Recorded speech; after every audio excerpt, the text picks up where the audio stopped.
We're also following more breaking news. Protests in the streets of Chicago this afternoon amid escalating violence in the Middle East. There have been numerous deadly attacks in the past 2 days between Israelis and Palestinians. And tonight, WGN's Mike Lowe is live in southwest suburban Bridgeview with more on the local protests. Mike?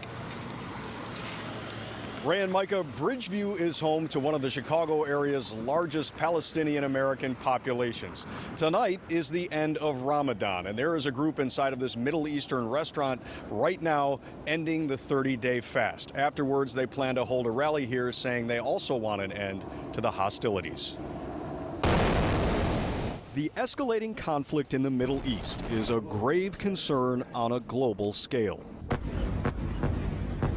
But for 9-year-old Elias Tamimi, the worries were personal, not political. I feel really bad because my grandparents live there and I hope they're safe. He was one of hundreds of pro-Palestine protesters who gathered at Congress Plaza downtown. Long live Palestine! And then marched down Michigan Avenue to the Israeli Consulate General's office, demanding an end to the violence that has claimed dozens of civilians, most of them on the Palestinian side.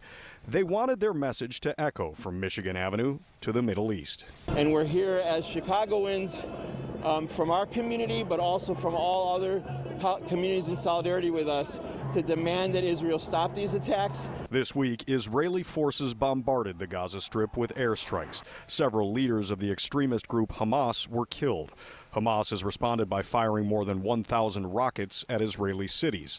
This is the latest escalation of tensions that have lingered here for decades. This is all the responsibility of the Israeli government. United Airlines announced the cancellation of flights from Chicago to Tel Aviv, a worrisome development for Jay Takath, whose son is in Israel right now. He is okay, thankfully. He, like all too many other Israelis, spending most of the nights in a air raid bomb bunker. Takath is the executive vice president of the Jewish Defense Fund in Chicago. He says the public must make a distinction between the use of force by Israel's military and violence from Palestinian militants. We should not confuse the arsonist with the firefighter.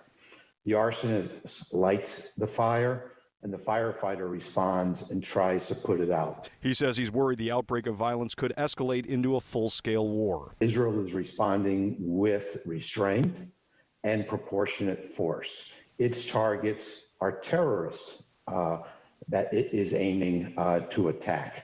Hamas, in contrast, is specifically aiming for civilians, and it is all too often hitting and killing only civilians. Meantime, the pro-Palestinian protesters in Chicago marched to show their solidarity with those in the Middle East. I'm here to voice my sound. This is inhumane. People just need to stand up, and we're here again after again after again, year after year after year, trying to make a difference. Free Palestine. All we want is freedom. We just want peace, no violence, all that. Free Palestine. And tonight, the Israeli government has rejected advances from Hamas to try and negotiate a ceasefire to this latest conflict. However, Israel has rejected that, raising concerns here in Bridgeview and around the world that this situation could get much worse. Reporting live tonight in Bridgeview, Mike Lowe, WGN News. Thank you, Mike.